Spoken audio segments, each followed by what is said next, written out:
L'arête d'Ambre. L'année était 1884, et le territoire du Montana était aussi sauvage qu'il était vaste.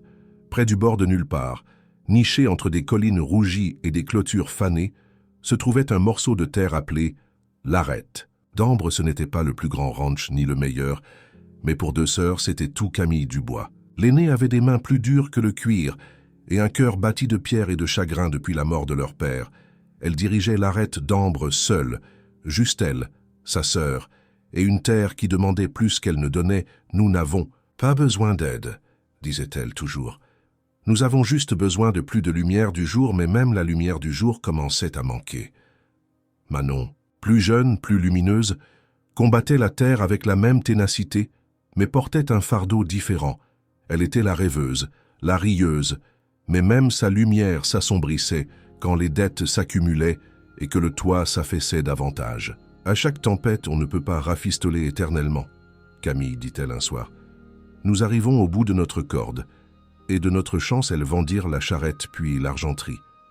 Elles avaient cessé d'embaucher des ouvriers il y a 2 saisons. Le troupeau s'était réduit, et leur dos s'était courbé, mais elles restaient encore. Tu pensais à ce que je pense ?» demanda Manon un soir, ses doigts traçant un journal plié. « J'en doute, » marmonna Camille. « Nous pourrions envoyer des lettres. » Camille leva les yeux, sourcils relevés. Homme de l'Ouest, cherche mariage et travail, honnête, capable, discret, prêt à voyager. « Lettre bienvenue, Marie, par correspondance, » dit Manon, à moitié riant, à moitié priant. « Tu ne peux pas être sérieuse, nous avons besoin d'aide, » dit-elle.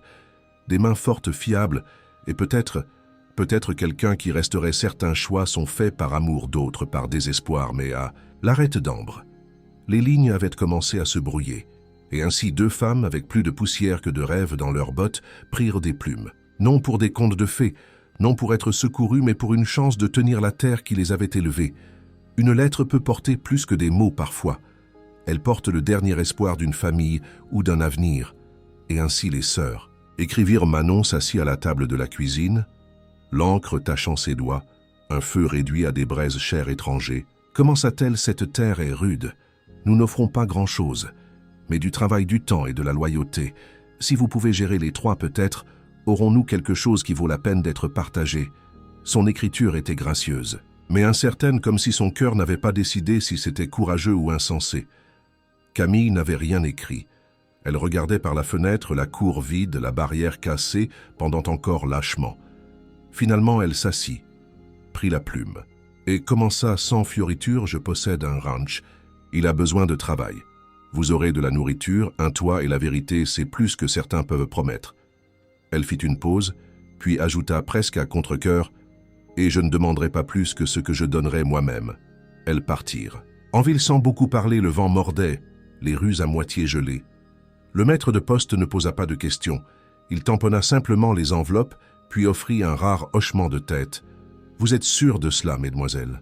demanda-t-il. « Non, » dit Manon honnêtement, mais nous n'avons plus d'autres options. Les jours se traînèrent. Camille reconstruisit l'abreuvoir. Manon cousit leur dernier manteau d'hiver. Les repas devinrent plus simples, le ciel plus gris. Tous. Les quelques jours, l'une d'elles faisait le trajet jusqu'à la ville, espérant que quelque chose pourrait les attendre à la poste, et chaque soir elle s'asseyait près du feu en se demandant si l'espoir avait une adresse de retour. Puis, juste après la première neige, elles trouvèrent 2 lettres cachées derrière le comptoir, attendant comme des réponses à des questions qu'elles avaient à peine osé poser. L'une portait une écriture forte et carrée, l'autre courbée comme une histoire attendant d'être racontée. Elles ne les ouvrirent pas tout de suite. Elles se tenaient simplement sur le porche, tenant les enveloppes, comme si elles pouvaient mordre. Certaines lettres changent des vies. Celle-ci façonnerait plus que juste la saison, car enfouie dans l'encre sous chaque ligne et signature était une promesse partagée. Quelqu'un venait, et puis le train arriva. La gare était petite, des planches de bois, une enseigne tordue et un banc qui grinçait dans le vent. Mais quand ce train s'arrêta en sifflant, les sœurs se tenaient droites, épaules carrées, cœur immobile. 2 hommes descendirent, l'un calme, l'autre souriant. Le premier était Laurent. Il se déplaçait comme un homme habitué à porter du poids et à garder le silence à ce sujet. « Camille ?» demanda-t-il voix basse, yeux stables. « C'est moi, dit-elle. Vous êtes ici pour travailler et rester si je suis voulu. » Elle ne sourit pas, hocha juste la tête une fois. Le second était Marcel, plus vif sur ses pieds, bottes polies, sourire prêt. « Manon » demanda-t-il en enlevant son chapeau. « Vous êtes encore plus courageuse en personne, vous ne m'avez pas encore vue avec une fourche, » dit-elle, bras croisés. « J'ai hâte de voir cela, » répondit Marcel un peu trop lisse. Manon ne rit pas, mais ses yeux se tournèrent vers ses bottes. Trop propres, il n'y eut pas de célébration, juste 2 assiettes supplémentaires à table. 2 lits faits, 2 paires d'yeux observant chaque mouvement. Elles ne cherchèrent pas des maris, elles cherchèrent de l'aide qui resterait et la confiance qui prendrait plus qu'une poignée de main. Laurent commença par la clôture ouest, pas de question. « Pas d'instructions nécessaires, vous avez déjà fait cela avant », observa Camille. « La plupart des clôtures ne se soucient pas de qui les a construites, juste si elles tiennent, dit-il. Elle ne répondit pas, mais lui tendit un autre poteau. Marcel essaya de dégeler l'abreuvoir, glissant plus d'une fois. « Vous voulez de l'aide » demanda Manon. « Si évident » répondit-il, les mains rouges de froid. « Je me demandais simplement si vous aviez déjà travaillé à l'extérieur auparavant. »« J'ai travaillé, mais pas comme ceci. Alors vous feriez mieux d'apprendre vite, les premières impressions n'étaient pas mauvaises, mais elles n'étaient pas magiques non plus, et c'était très bien. La Raide d'Ambre n'avait pas besoin de magie. Elle avait besoin d'hommes qui pensaient ce qu'ils disaient, et de femmes assez fortes pour attendre et voir s'ils le faisaient. 2 semaines passèrent, et le rythme de vie sur la Raide d'Ambre commença. À changer, Laurent travaillait sans se plaindre. Marcel essayait fort, riait fort et glissait souvent, mais malgré tous leurs efforts, quelque chose restait sous la surface.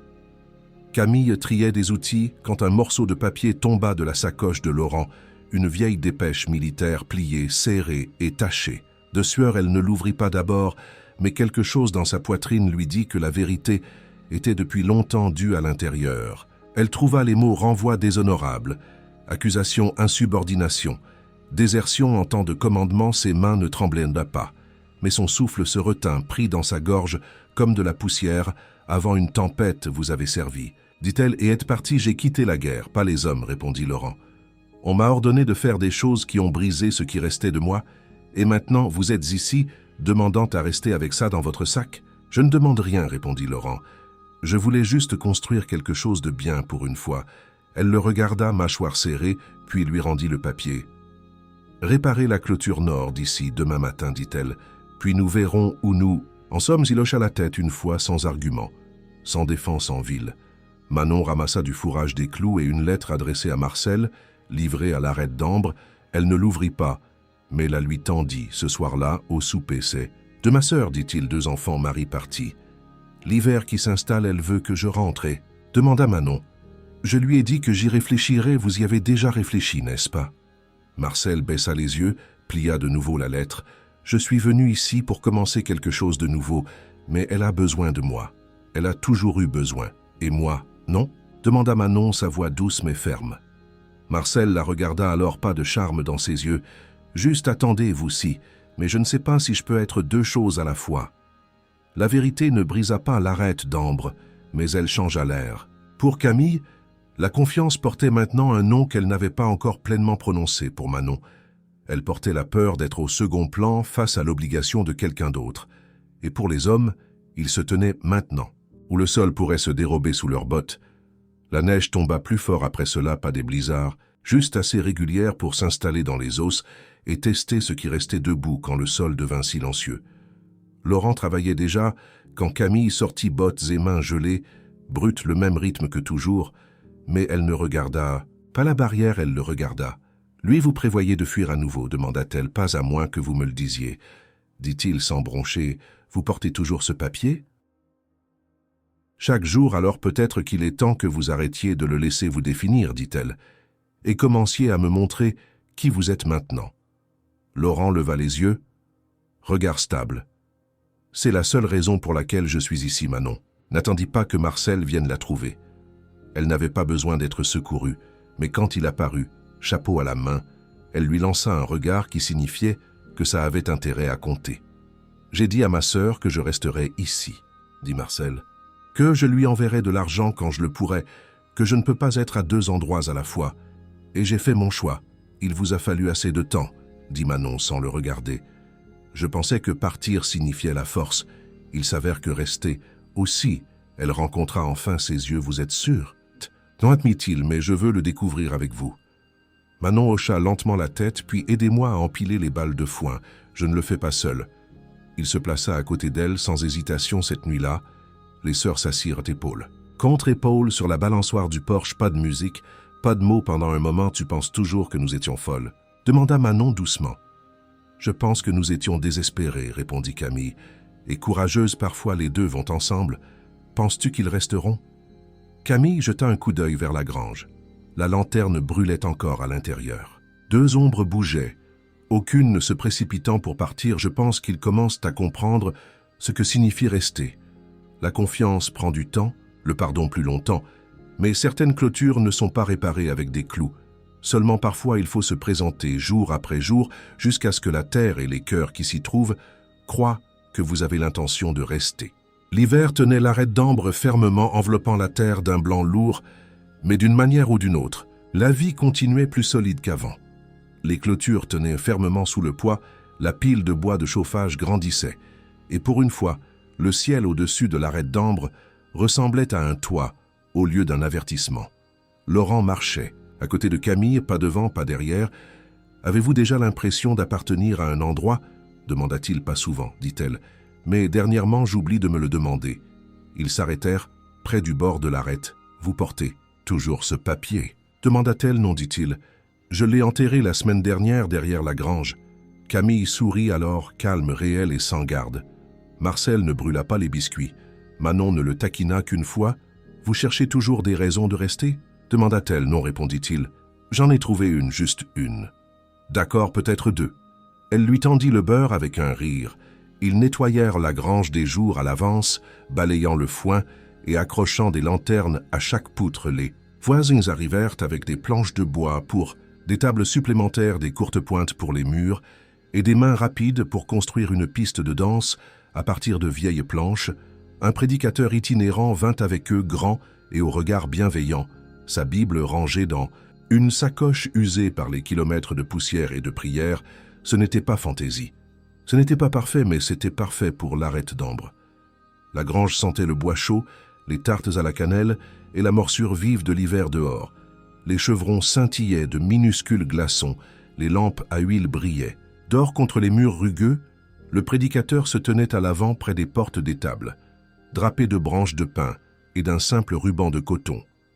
Tout le monde se rassembla, emmitouflé dans des manteaux et des châles, le souffle formant des nuages dans l'air froid, des sourires réchauffant leurs visages. Camille marcha lentement dans l'allée dégagée, sa robe simple et douce, une brindille de lavande séchée, épinglée, à son col. Laurent la rejoignit à l'avant, bottes polies, cheveux brossés en arrière, visage ouvert et stable.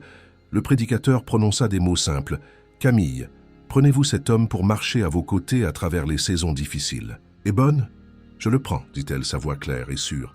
« Laurent, prenez-vous cette femme pour vous tenir avec vous, qu'il vienne tempête ou soleil. »« Je la prends, » dit Laurent, serrant sa main quand le prédicateur hocha la tête.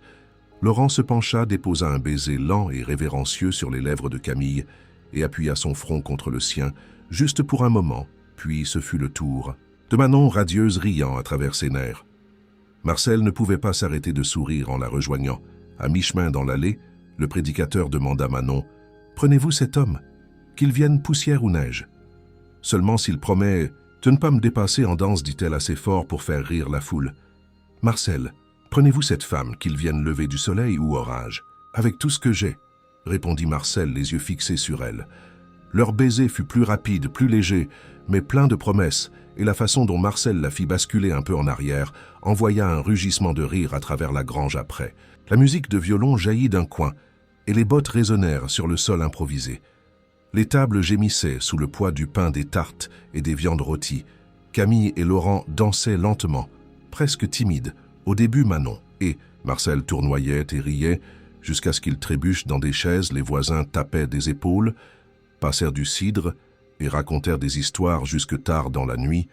Le peuplier dehors se pliait avec le vent, mais, à l'intérieur, l'arête d'ambre tenait plus fort que jamais. Pas de contes de fées ici, juste des promesses construites, planche par planche, vœu par vœu, pas facile, pas parfait mais réel, et c'est ainsi que l'amour a duré à l'arête d'ambre.